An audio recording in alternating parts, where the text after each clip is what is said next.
umid bilan qizini chiqarib beryapti bizga, shu erkak, shu o'g'il bola, shu mard, shu musulmon deb siz bilan men uylanganlarga berdi va uylayotgan o'g'il nevaralarimizga qizini beryapti ishonib. Bugun shu ishonchni oqlayaptimi? Oqlagani yo'q. Gapiga javob beryapti kuyov bolalar. Gapiga javob bergani yo'q. Qabul qildim deding nikohda. Ho'y, gapingga javob ber erkak. Sen Allohning omonatini qabul qilding. Hamma problemasini qabul qilding.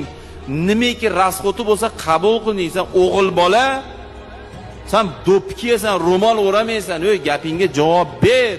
Unga zulm qilma, urma, kamsitma, xorlama, xo'rlama. Boshingda ko'tar, chiroyli muomala qil. Endi u seni hurmat qiladi. Ro'zg'orni butun qilib qo'y. Dangasa bo'lma, ish yoqmas bo'lma. Qani shu narsa?